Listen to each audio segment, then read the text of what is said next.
மலையனூர் அங்காளி அந்த அம்மாவுடைய பெருமைகளை இங்கே சொல்லுங்க. அங்காளம்மன் மேல்மலையனூர்ல வீட்டு இருக்கிறதுக்கு ஒரு தனி சிறப்பு உண்டு. கோவப்பட்ட சிவன் பிரம்மாவினுடைய ஒரு தலையை வெட்டிடுறார். வெட்டும்போது கணவர் கையில் இருக்கிற பிரம்ம கவாலம் கீழே இறங்கணும்னு சொன்னா அதற்கு வித்தியாசமான உணவு நீ படைக்கணும். பிரம்மோற்சவம் அங்க ரொம்ப வித்தியாசமா நடக்கிறது. உண்மை. பிரம்மோற்சவத்தை பத்தி சொல்லுங்க. பிரம்மோற்சவம் தான் அதுக்கு அதில் ஒன்று தெரிந்து கொள்ள வேண்டும். சொல்கிற கோரிக்கைகள் நிறைவேற்றணும். என்ன கோரிக்கை? எனக்கு உயிர் பலி வேண்டும்.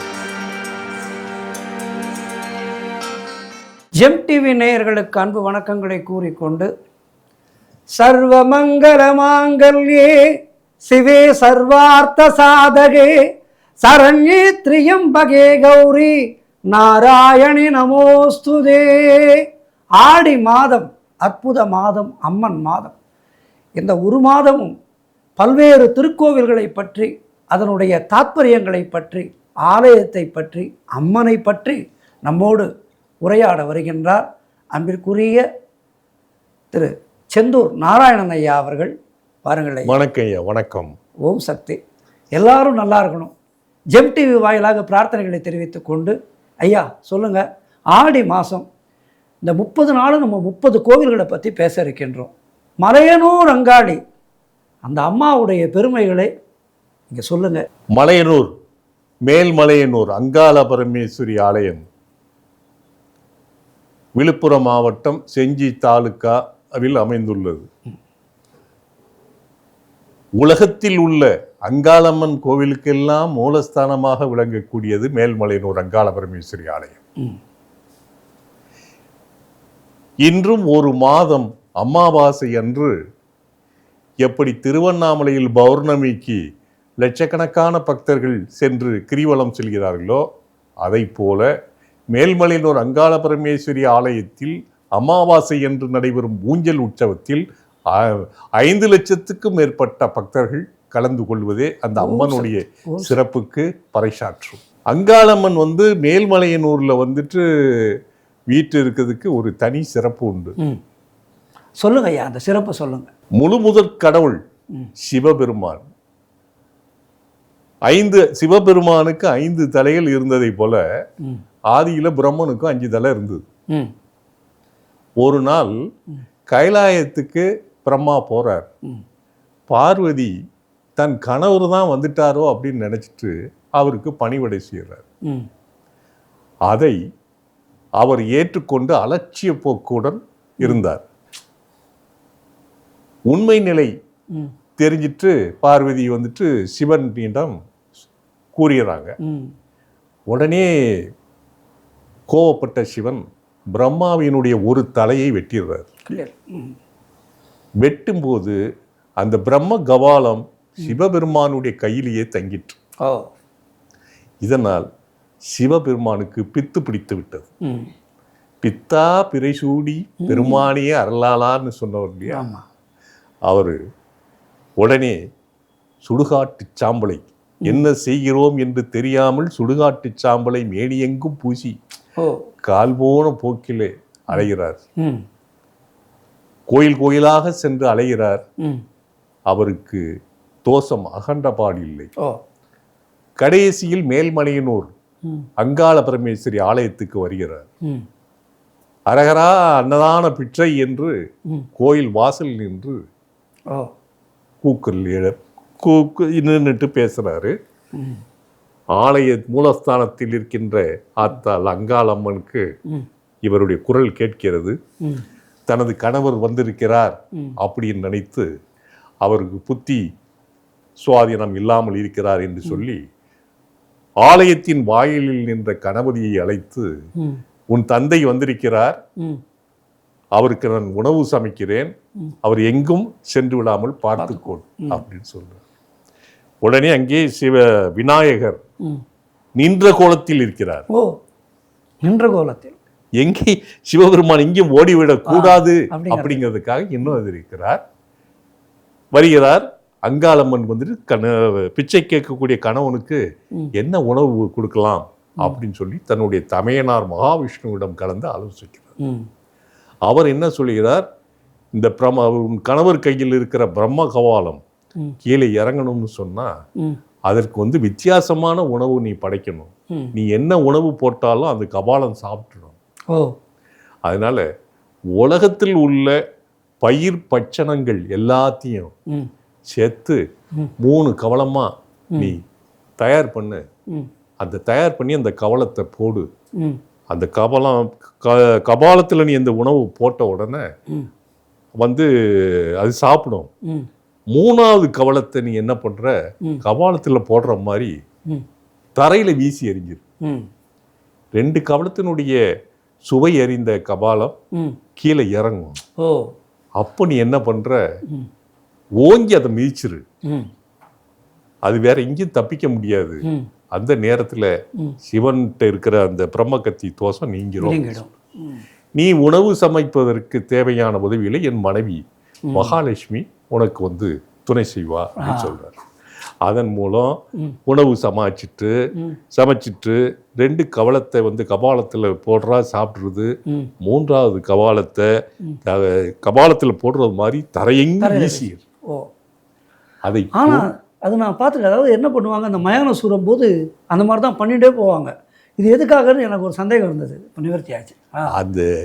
அதில் நான் சொல்கிறேன், அந்த அந்த உணவினுடைய சுவை அறிந்த கபாலம் சிவபெருமானுடைய கையில் இருந்து கீழே இறங்கி அதை பொறுக்க முயன்ற போது ஆத்தாள் அங்காள பரமேஸ்வரி மண்ணுக்கும் விண்ணுக்கும் அகோர ரூபமாக விஸ்வரூபமாக வளர்ந்து ஆஹா என்று ஓங்காரமிட்டு குரலில் காலால் கபாலத்தை மிதிக்கிறார்.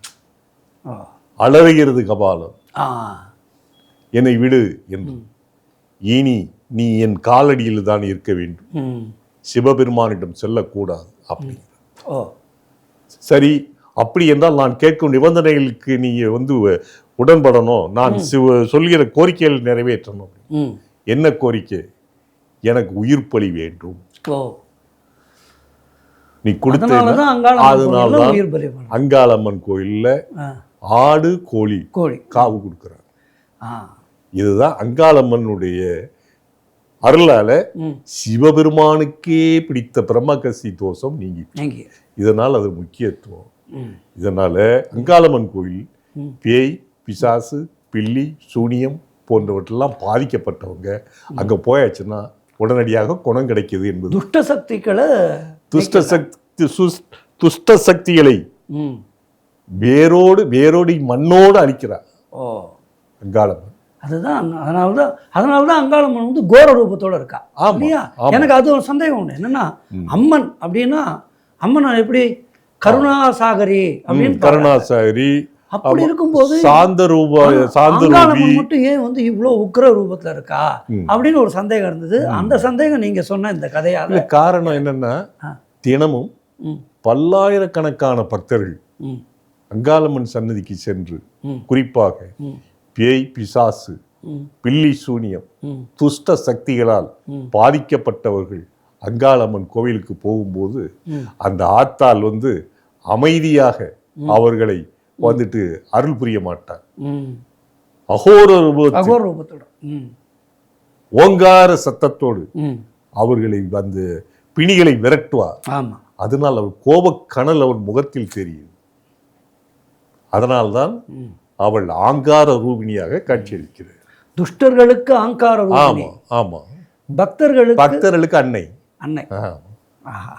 ரொம்ப அற்புதம். அதே மாதிரி மேல்மலையனூரில் நடக்கிற ஊஞ்சல் உற்சவம் ரொம்ப விசேஷம்.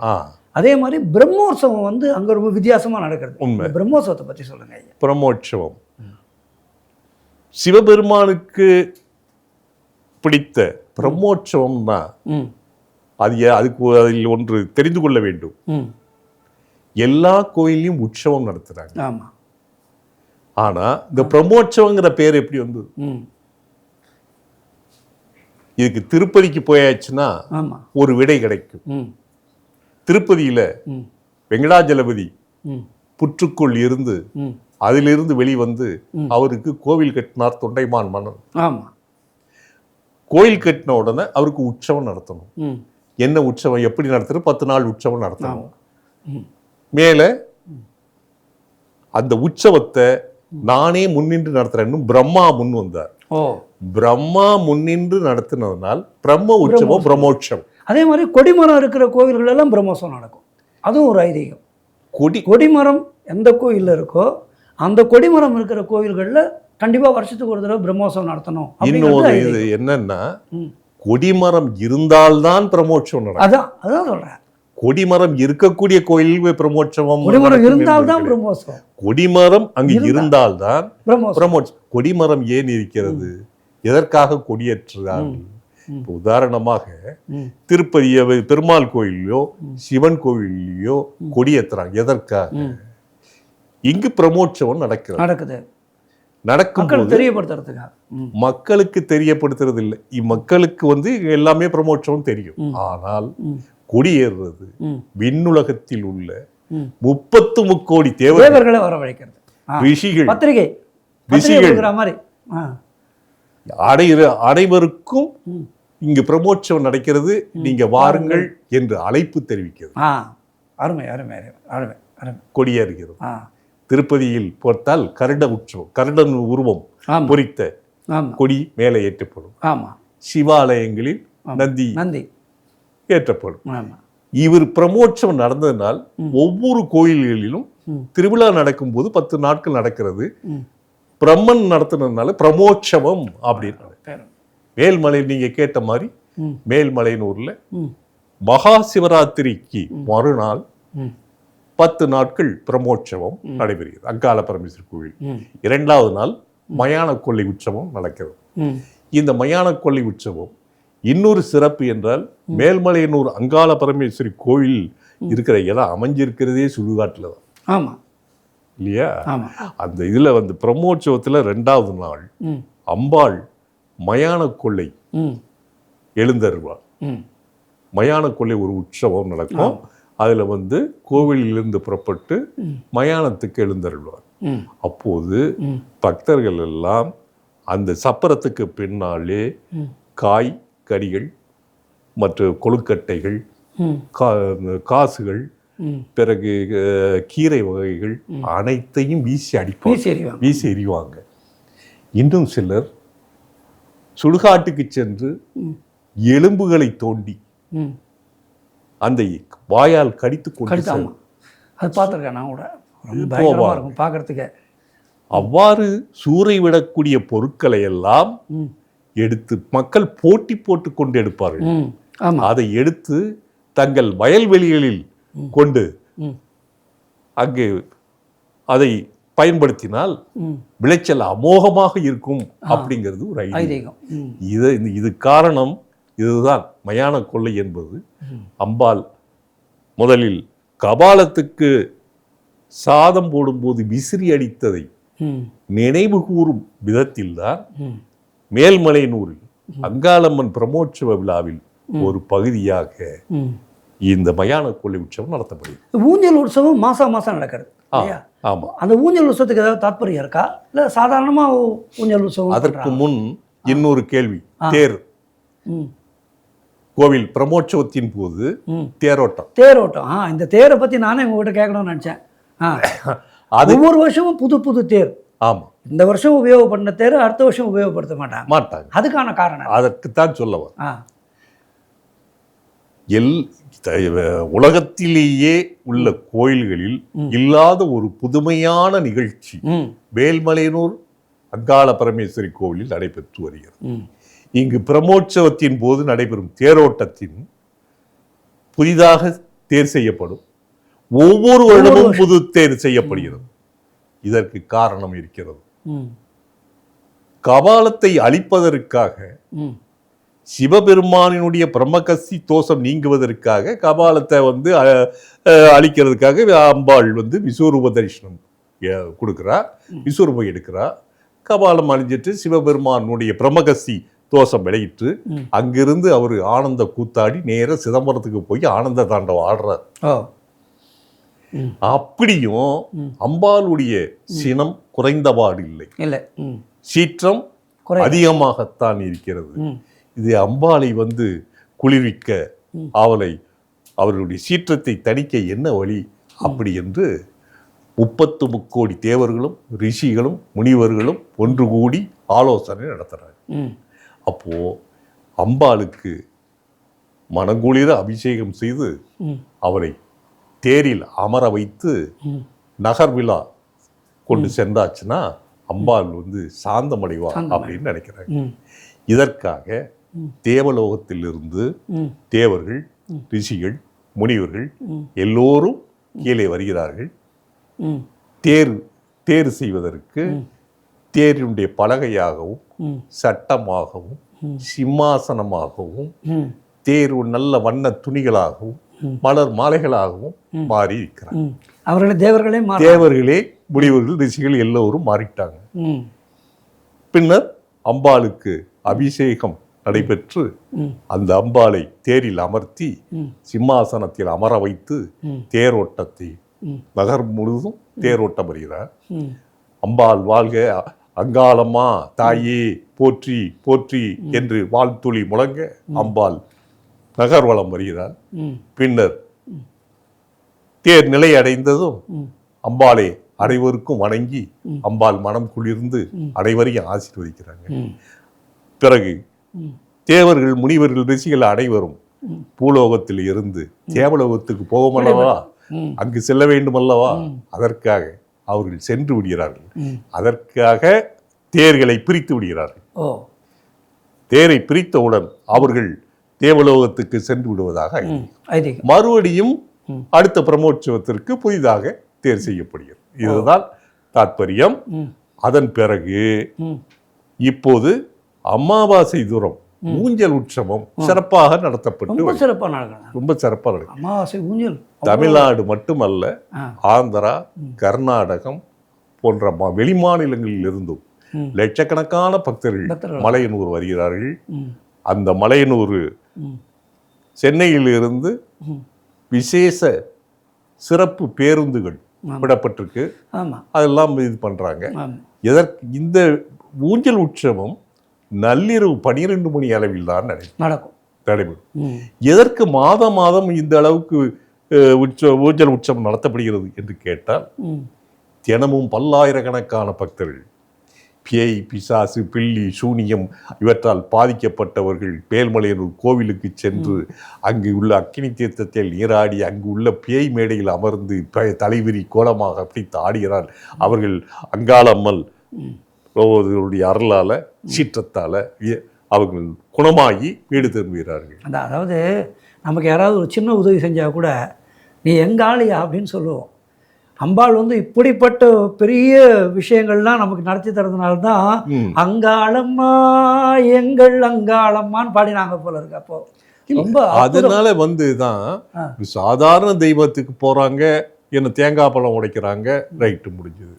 ஆனா தினமும் வந்து தீய சக்திகளால் ஆட்கொட்டப்பட்ட தீய சக்திகளால் பீடிக்கப்பட்ட பக்தர்கள் அங்கு போய் அவர்களை வந்து அவங்க பேய் விரட்டி வந்து ஆங்காரமாக இருக்கிறது. அந்த ஆங்காரம், அந்த சினம், அந்த கோபம் எல்லாம் தணிப்பதற்காக எப்படி குழந்தைகளை தொட்டிலில் போட்டு தாளாட்டி பாடும்போது அந்த குழந்தை சாந்தமாகி தூங்குகிறதோ, அதை போல அம்பாளை ஊஞ்சலில் வைத்து தாளாட்டி மங்களமான பாடல்கள் பாடி வரும்போது பக்தர்கள் கேட்கக்கூடியது வேண்டத்தக்கது அறிவோய் நீ வேண்ட முழுவதும் தருவோய். அப்படி கேட்கும் போதெல்லாம் நிறைவேற்றி கொடுக்கிறாள். அதனால்தான் அந்த அங்காளம்மன் ஊஞ்சல் உற்சவத்தில் அவ்வளவு பேர் கூடுகிறார். இருக்குது ஐயா, நீங்கள் அங்காளம்மனை பற்றி சொல்லும்போது ரொம்ப அற்புதமாக இருக்குது. இந்த ஆடி மாதத்தில் முதல் நாள் மங்களகரமாக அங்காளம்மனுடைய பெருமையோடு நம்ம ஆரம்பிச்சிருக்கோம்.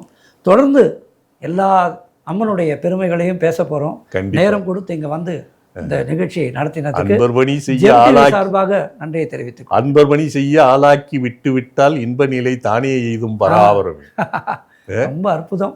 மேல்மலையனூர் அங்காளம்மனுடைய பெருமைகளை எல்லாம் பார்த்தோம், அம்பாளுடைய கருணையை ரசித்தோம். நாளை வேறொரு திருக்கோயிலை பற்றி பார்ப்போம். நன்றி. நன்றி, வணக்கம்.